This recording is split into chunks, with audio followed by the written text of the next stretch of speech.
Welcome to The Rest is Politics US. I'm Katty Kay, back in Washington, D.C. And I'm Anthony Scaramucci. What are we talking about today? Should we start with the Washington Post? I've been getting texts from friends of mine. I know you have friends that work at the Post too. I have several friends that work at the Post. And what's really interesting about this story, the Washington Post laid off a third of its journalists. Particularly its foreign international coverage has been decimated. Sports section has been decimated. There's barely a section of the paper. Once storied paper. This is the paper, of course, that brought us Watergate, that brought down President Nixon, and is now really on its last legs. And the things that I'm hearing from friends of mine who work at the Washington Post is that this was a failure of management, that Jeff Bezos bought the Post and for 10 years he invested in the newspaper. This is when he changed the headline during the first Trump administration to "Democracy Dies in Darkness." That was the kind of banner on the top front page. And then Jeff Bezos took a hard right turn, became much more Trumpy, and the Washington Post became disconnected from its readership. There was a failure of kind of Will Lewis, who came in as the publisher. He failed to actually implement some of the reforms that were needed in the paper in order to expand its readership. When they pulled their, you and I talked about this, when they pulled their endorsement of Kamala Harris before the 2024 election, they lost 250,000 subscribers and they never got them back again. What I'm hearing from friends of mine at the Post is that even very good management would not have been able to withstand Jeff Bezos' decision to get in bed with Donald Trump and suck up to Donald Trump and not do things that upset Donald Trump and that alienated what is effectively a fairly democratic readership in the Washington area and around the country. So I think it's ownership and leadership getting out of touch with their populations and their readers and their subscribers. I think it's very sad. I think the Washington Post has a great history and we need more newspapers. We need more news coverage. There is so much going on in the world that we need good independent reporting. And to see it go like this is very sad. Your analysis, I think, is spot on, but you have to remember what's going on in our society. We've fragmented the media. We've weakened the newspapers. The Pittsburgh Gazette has closed down. You and I could list probably 50 news publications in local markets that have closed. Yeah. The New York Times, I was in Davos and one of the journalists from the New York Times said that we're a Wordle cooking company with news attached to it. Well, that was Mark Thompson, the former Director General of the BBC, did that to the New York Times and did it brilliantly. So he made the right decisions there because he figured out what the audience actually wanted and then they were able to pay for the news. William Paley, he had CBS. He wanted the Tiffany Network to have a world-class objective news organization, but it always lost money.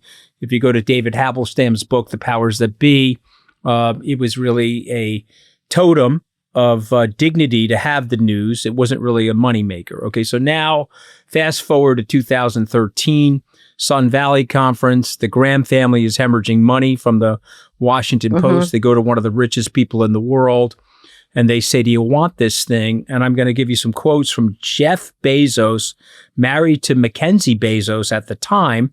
He says, "This is a irreplaceable civic asset," Katty K. Yeah. And he says that he's going to be working alongside of the journalists to maintain the public impact of this institution. Okay, that's what he says. He puts $250 million of cash in. Amazon itself doesn't buy it. Can I say one other thing that he says? He said at the time, if you shrink a newspaper too much, it's no longer valid anymore. It's no longer viable, or words to that effect, that you can't shrink it and still have a viable newspaper, which is exactly what he's just done this week. Right. So, but it's on brand to be a left of center news organization, fabled for the Watergate investigation. So it's on brand, right? Yeah. But he then goes to Turkey to have a memorial ceremony related to Khashoggi. He gives a speech there that is in the spirit of all of this. And guess what starts to happen? The subscription surge during the Trump era. Trump won. Everybody gets the Trump bump. It becomes the top global English language news site. Trump won. He expands the newsroom aggressively 2014 to 2019. Now, I don't know when he started dating his new wife, Lauren Sanchez, but I think it's right around that time. Okay, he gets a divorce. And, Trump's coming for him, by the way. So let me just say that to everybody. And I will take you back to the 20th of July. Okay. And I'm going to tell you that was a Thursday in 2017, because obviously I remember it. And I was sitting in the study off of the Oval, and Trump is going to hire me to be the comms director. I'm going to start the next day. And the first thing he says to me, Katty, is, what do you think of Jeff Bezos? I hate that blankety blank SOB. And what do you think of him? And can we break up Amazon? Now, I took antitrust in law school. I said there are certain tests that you have to go through. Amazon does not meet the threshold that's in the Sherman Antitrust Act. And he looks at me. He said, well, I hate that guy. I would like to see that broken up. And I hate the Washington Post. So gets back to Bezos, of course, that Trump hates him. And now he's made a decision that he's going to buy a $500 million yacht. He's going to get himself remarried. He's having some glorified middle-age crisis road trip. And he's disconnected to the moral anchor of what he had. Okay, so let me just finish this last thought. He then pulls the op-ed endorsement. Well, he could have endorsed Trump or he could have endorsed Kamala Harris, but he doesn't want to endorse anybody. Even though the op-ed was written, it was all written, the editorial crew had signed off on it, of Kamala Harris, yeah. Yeah. I feel saddened by this. Okay, I canceled my subscription, by the way, because I said this is BS. This paper's going nowhere. But by canceling that subscription, in hindsight, and the multitudes of people that did, we created this vicious circle. So he lost 22% of his revenues. And now you're looking at the paper. He's worth several $100 billion. He could support the paper and keep it as a civic asset. He wouldn't even notice. But he's not doing that, Katty K. Okay? He's not doing that. And here's the sad part of it for me, is that we're going in a direction now where you're going to see boycotts. We're going in a direction now where our fellow podcaster and personal friend of mine, Scott Galloway, is asking people to remove themselves from Mag 7 subscriptions. And people are doing it in droves because they're needing to send a message to these sycophants that this is not tolerable, what you're doing. And by the way, these CEOs better wake up, because Donald Trump has a 61% disapproval rating. Yeah. Okay. In order to curry favor with Donald Trump, they're going to be on the wrong side of America. And Trump's power is fading, Katty. And Trump's political stature is going to jump the shark, which is an American expression for fading out, okay, after the midterms. Yeah, it took me a long time to understand that one. So this was Arthur Fonzarelli, 1978. He was water skiing in Hawaii. You know the origin of that one. He was water skiing in Hawaii in a leather jacket, no less. And they had him jumping a shark. And it was at that moment that everybody looked around and said, this is a completely stupid sitcom. We've run out of ideas. And they canceled the sitcom. So when people say you've jumped the shark in the United States, it's Henry Winkler, who I adore, friend of mine, jumping the shark in 1978. And it's over, okay? Trump is jumping the shark, ladies and gentlemen. All right, listen up, guys. It's very gratifying to have you here listening to us on our YouTube channel. But we need more subscribers. So please do me a favor, somewhere right there, probably down here somewhere, click on the subscribe button. Help me with my producers. Get the pressure off me so I can stop doing these mini infomercials. But please subscribe to our YouTube channel. And thank you. Thank you again for listening. And by the way, look at me. Every once in a while I got to do this. Hey, Jeff, what are you doing, man? Okay. Yeah, you have no advisors. I get the fact that you want to hang out with Mrs. Bezos and float around in the yacht. God bless you. You're entitled to that. You've made a great amount of money and provided a lot of economic rent to the society. I get it. But this is what you're doing? I mean, come on, wake up, man. Because let me tell you something. Trump is on the way out. Yeah, I know people who worked very closely with him in Amazon in the early years and don't understand what's happened to him now, and just say he's a different person. He's taken a different turn, a different kind of compass is guiding him. Okay, but listen this is where I think this ties in. And I think you're right that there's a lot of jumping the shark going on and people going too far in one direction and actually losing their base. And it was very interesting. Ross Douthat at the New York Times did an interesting essay this week, basically saying Donald Trump is losing America, that the White House has gone so far that they've got out of touch with the American population. I think you don't see that anywhere more clearly than on these new poll numbers that have come out on Minneapolis and ICE, where here, let me just run through a couple of them. This is a poll by Quinnipiac that was taken over the course of this weekend. 51% of Americans now say that Donald Trump's immigration policies are making them feel less safe. Remember, the whole premise of this was to make America safe. You safeguard the border, you make Americans feel safe. Okay, 51% say they feel less safe because of Donald Trump's immigration policies. 63% of Americans disapprove of ICE's tactics, and only 22% of Americans say that the killing of Alex Pretty was justified. If we think that MAGA is at about 25 to 30%, that means that even some MAGA people don't think that the killing of Alex Pretty was justified. I think, here's what I think, and hear me out here, Anthony. I want to get your take on this, because I know you're hot on gerrymandering. But I think this is a prime example of the way, and we've spoken about gerrymandering in the podcast before. This is a prime example of the way that gerrymandering is failing American democracy. Because you've got all of these members of Congress who are in now gerrymandered conservative seats. And what do? They go back home. They're in a feedback loop with their conservative districts and their conservative voters, and they're listening to MAGA media and they're hearing MAGA arguments, and they think that everything is going well. And what they're not hearing, because they don't have those people in their districts, because they've designed their districts specifically this way, they don't have centrist swing voters in their districts who are telling them, guys, you're going too far.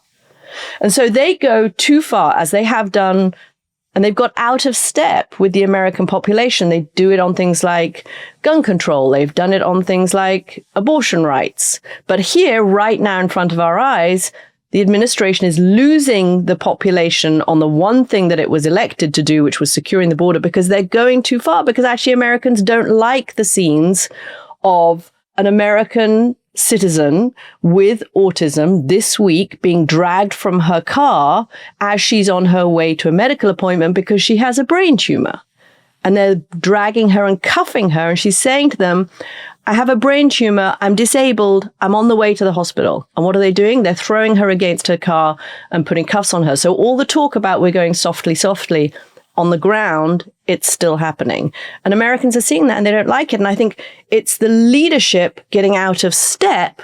And part of this, I think, is because of this gerrymandered situation, that you've got members of Congress who are just living in a different world from where the center of the American population is. And I think it's going to come back and hurt them. And this poll is, if this poll is not a wake-up call to the White House on that you can't just say you want to change the optics of what's happening in Minneapolis, you actually have to change the tactics, then I don't know what is. 51% of Americans say that Trump's immigration policies are making them feel less safe. So what do you think? Do you think that there's something there? Yeah, once again, I think your analysis is correct, but I think that the thing that I'm seeing, and again, I could be wrong, but I know Trump pretty well, is that he's panicked. He's not going to tell you he's panicked, but he's panicked. He's looking at the situation and he's saying, I'm only going to go into the states that ask me now. He's pulling back. They pulled 700 ICE agents out of Minnesota. They still have 2,000 there in a small city, but anyway, yeah. They do, but they're dialing back the violence and they're dialing back the abductions, okay?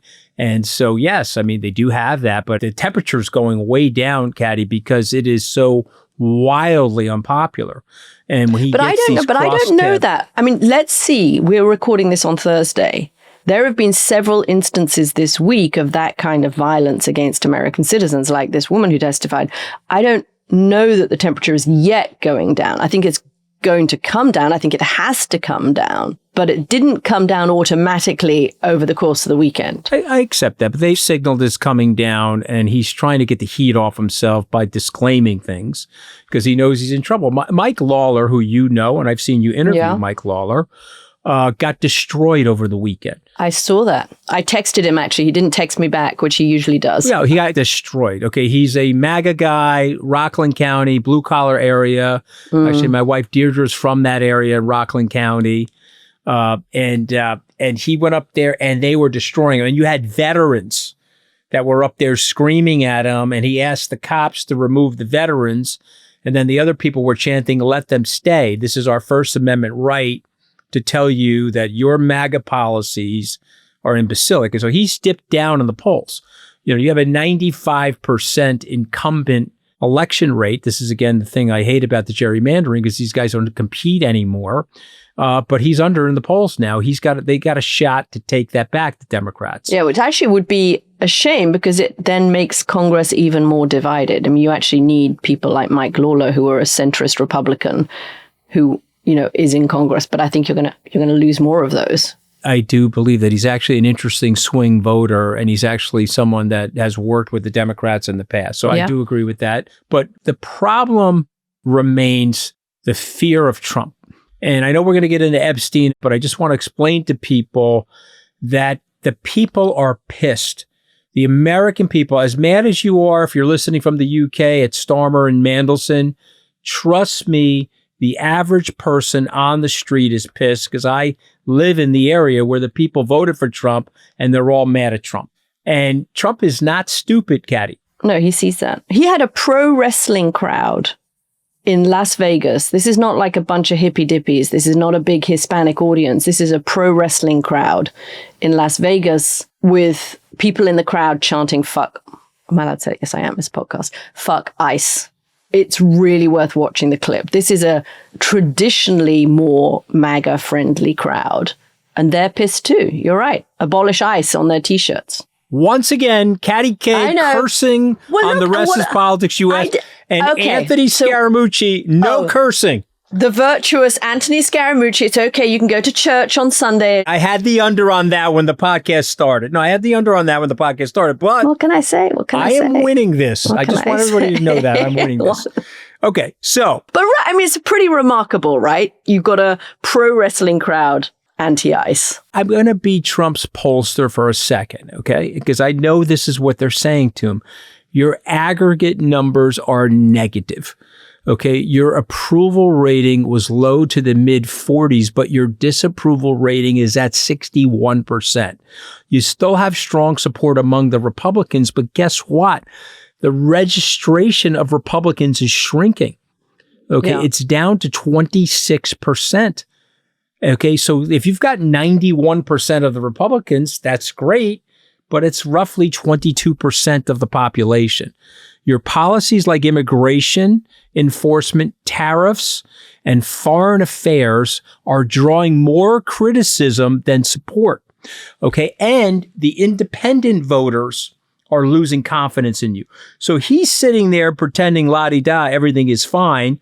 I don't know if you saw that NBC interview the other night with the new NBC anchor. Bizarre. But, I mean, he looked out of it. Yeah, I think one of his quotes was, "What we do with water." As a response to what's happening in ICE in Minneapolis. Yeah, it was weird. Worth watching, guys. Right. He goes, "Well, look at what we do with water." And it was like, "What do you mean, what do we do with water?" And he goes, "Oh, well, we bombing the water." I mean, I guess he was trying to get the heat off of ICE. And because it is popular, the drug interdiction is popular. Yeah. And so Trump was getting hit. See, because I know how Trump thinks. He's getting hit with the thing that people don't like. And so he's trying to come up with the thing that they do like. And he says, "Look at what we do with water." I mean, come on. The guy is fading, Katty. Okay. If you're on this podcast listening and you're saying, "Oh, Trump is going to take over. He's going to be a dictator. He's going to run the U.S." Not going to happen. Take a listen of what Ross Douthat was saying this week. I think it is that thing that you said at the beginning of jumping the shark. They came in, Stephen Miller and Donald Trump felt they had a massive mandate to do these things that the American population is not happy with, that they see as cruel. And all they needed to do is look at Newton's law of politics and realize that nothing is there forever. I think they felt they had a permanent majority. 2004, what did Karl Rove say? There's going to be a permanent Republican majority. 2 years later, Nancy Pelosi, the Democrat, is Speaker of the House. 2008, Barack Obama gets elected, expands government. 2010, he gets shellacked by the Tea Party in an anti-government expansion midterm elections. It is swings and roundabouts. And I think they came in and they thought it was going to be different.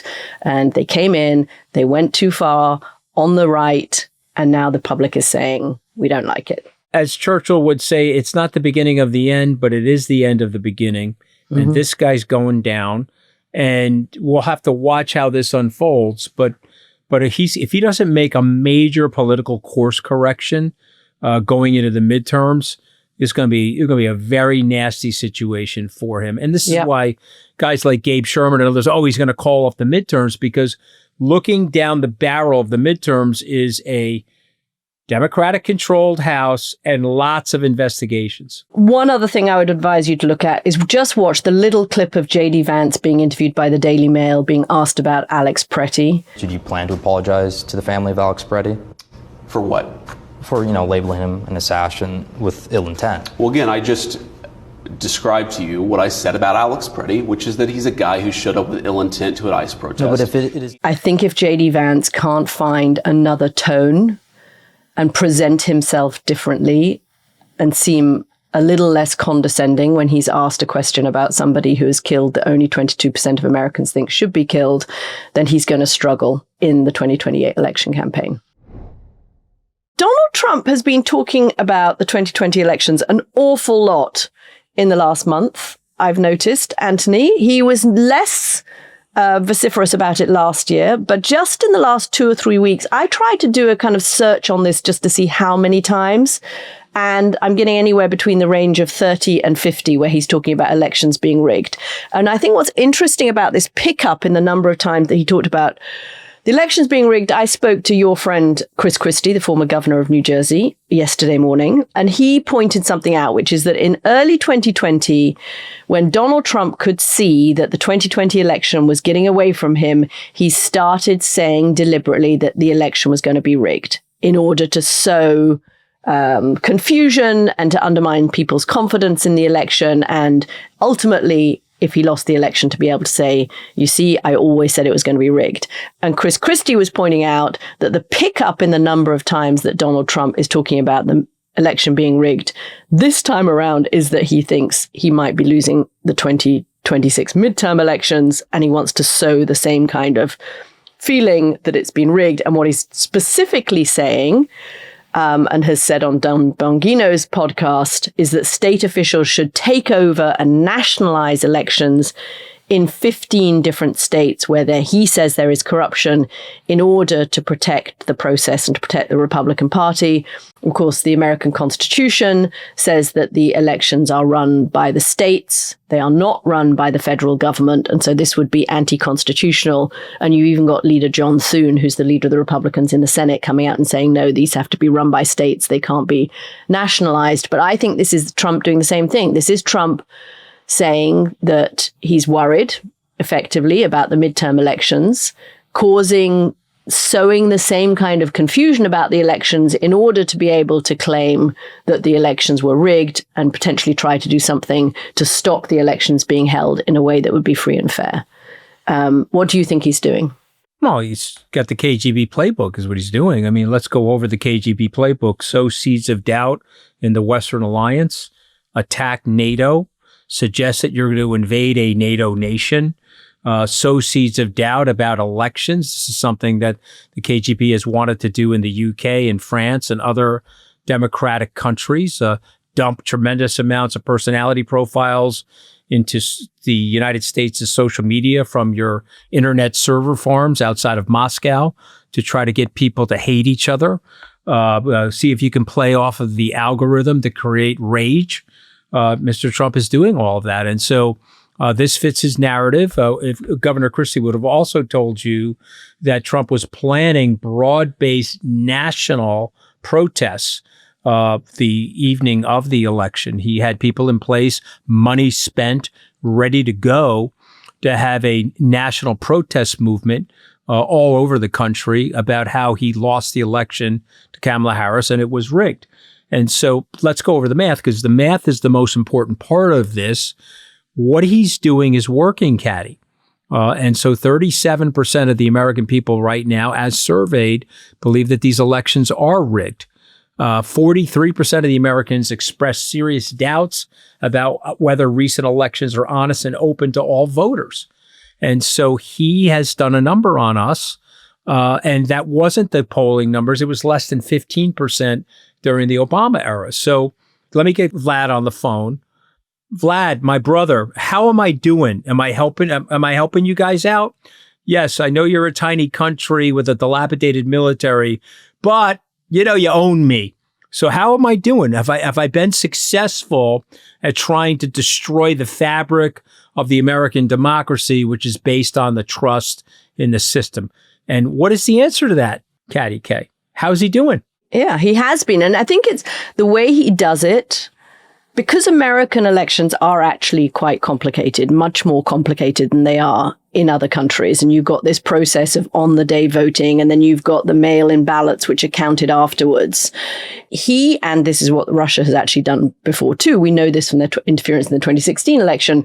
It actually allows for doubt to be sown. So you then have somebody like Mike Johnson, who knows better, honestly, the Speaker of the House, who stood up this week and said, yes, I am very worried about fraud in our elections. Just look at the 2024 congressional elections. 3 Republicans were ahead on election day.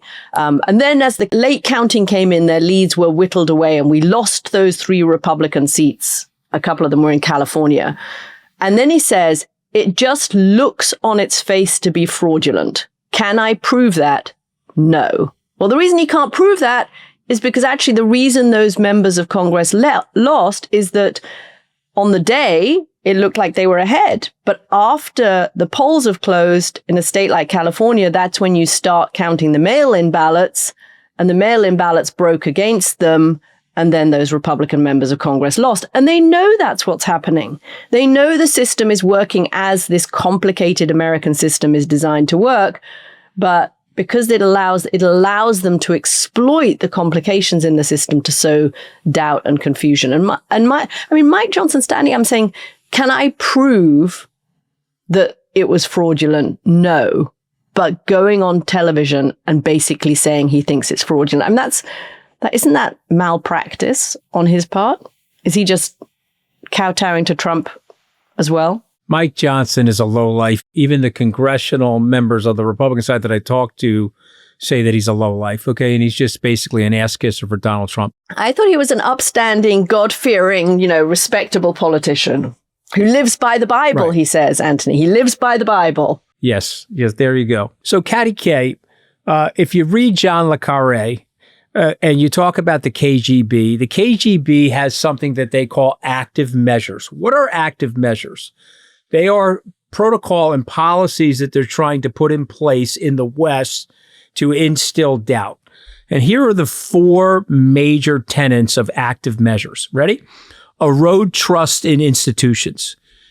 Deepen polarization. Convince citizens that truth is unknowable. And last but not least, and this is the big one, create everybody lies cynicism so that you see your democracy is no better than our system. You're being handled by elites, just like, quote unquote, us here in Russia. And this is working. Division over unity, doubt over confidence, anger over trust. And Donald Trump is doing a masterful job of this. And so he's either with these guys, or let's use another word that the KGB would use. He's either with these guys or he's a useful idiot of these guys. Okay, so it's one or the other. And for me, I'm very upset about this because the average person on the street is already economically disadvantaged, and who once felt economic aspiration in the country feels economic desperation. And now a very large group of them feel that the elections are rigged. Do you think it works as well this time around as it did in 2020? Or are enough people wise to what he's doing that actually they will push back against him? And I mean, it's interesting to hear John Thune saying, okay, guys, we're not going to nationalize the elections. and in a rare moment standing up against Trump? Do you think we're actually going to have people push back against this idea that the elections were stolen in 2020 and could plausibly be stolen in 2026?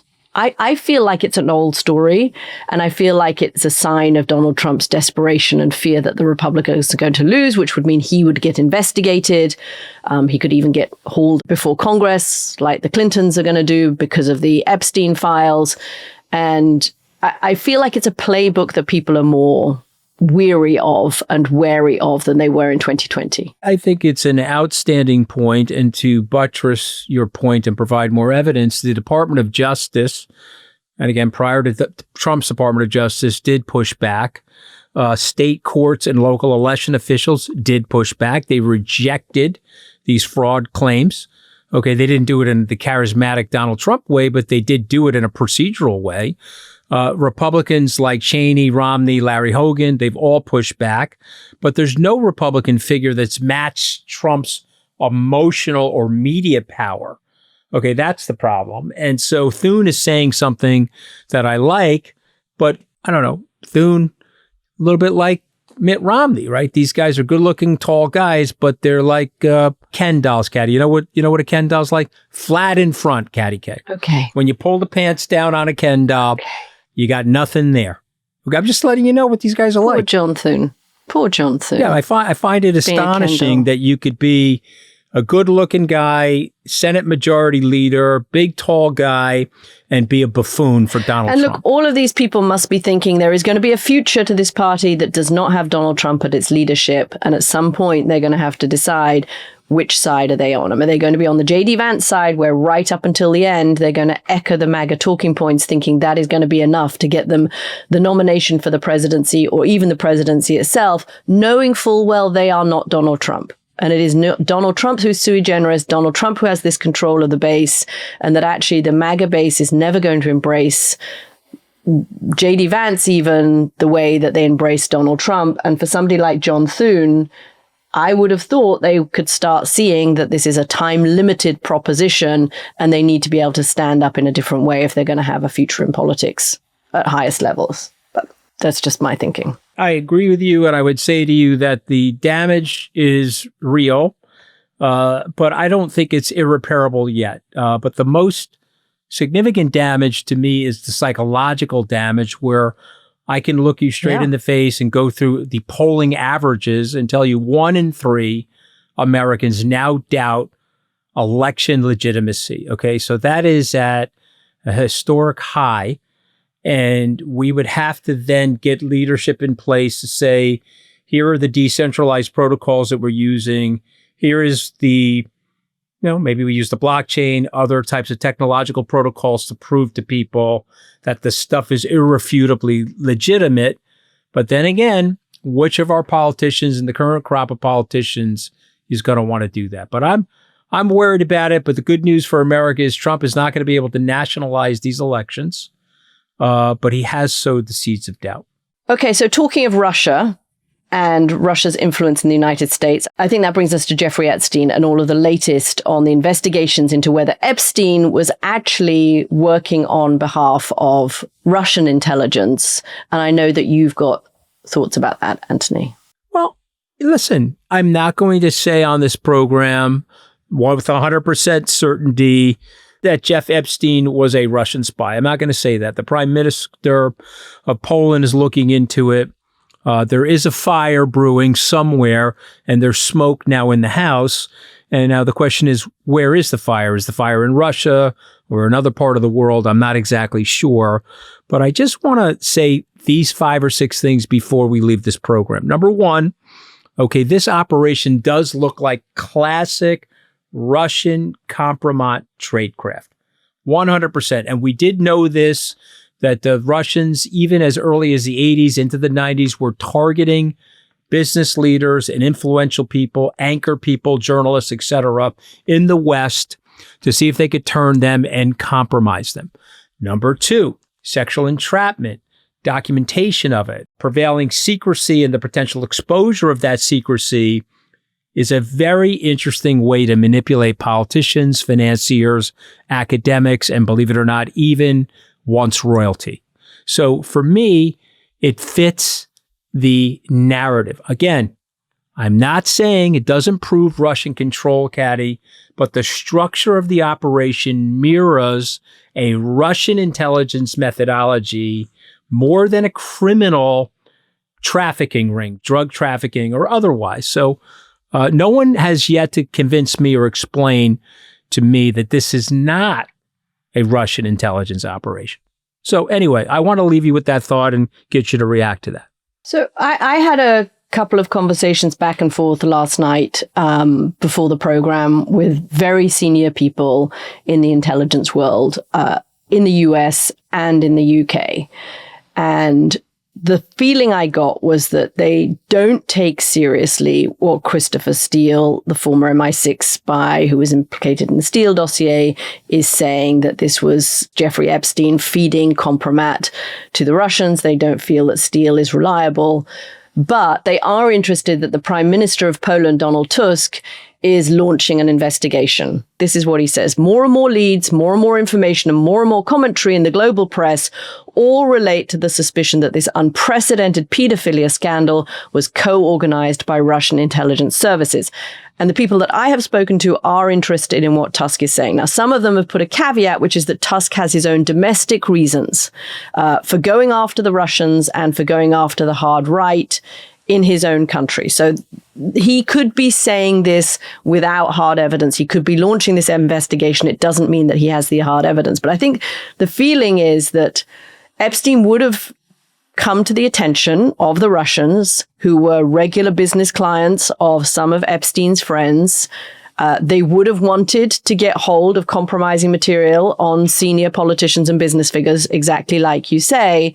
But just as you are saying, there is not the evidence, as far as I have been able to find out, that Jeffrey Epstein was an actual spy for the Russians. He may have been what's called, agent light or agent adjacent, where some of the information he got was fed back to Moscow through various routes or just through the friends that he hung out with, and that way they had some kind of compromat on people because Epstein had gathered it and he passed it on to people. And if he was in with the Russians, would the FBI have known about it and therefore warned off some of these powerful people? That was another question. Actually, that Gordon Carrera, our colleague on The Rest is Classified, texted me that. He was raising that question. So I think there are a ton of questions here. I think it's really interesting that Tusk has felt that he wants to open this investigation. Some of that may be for domestic reasons, but it could also be that he thinks that this really genuinely was a co-conspiracy, co-organized by Epstein and the Russians, which would have massive implications, of course, if that were ever proven. Last question. Trump has been effectively insulated by his Department of Justice, and they have said publicly that there's going to be no crimes, no one's going to be charged anything, et cetera, et cetera. But in the UK, it seems very different. And what are your thoughts about the way the culture in the UK is handling this and the culture in the United States? Look, I think it's what you suggested, and I thought it was such a good way of putting it on the podcast earlier this week, that there seems to be a culture here where rich and powerful people are protected and ordinary people are victims. And there's an enormous amount of anger about what we said on the podcast earlier, which is that the names of the victims were not redacted and their faces were not redacted. But in the UK, this has clearly put Keir Starmer in an awful lot of difficulty over the appointment of the former British ambassador here, and has put the royal family in an awful lot of difficulty. But there is more willingness to go after Epstein's associates in the UK than there seems to be here. All right, good stuff. I mean, I'm with you. Okay, that's all we have time for. We'll be back next week, of course, with more, because the news never seems to stop coming.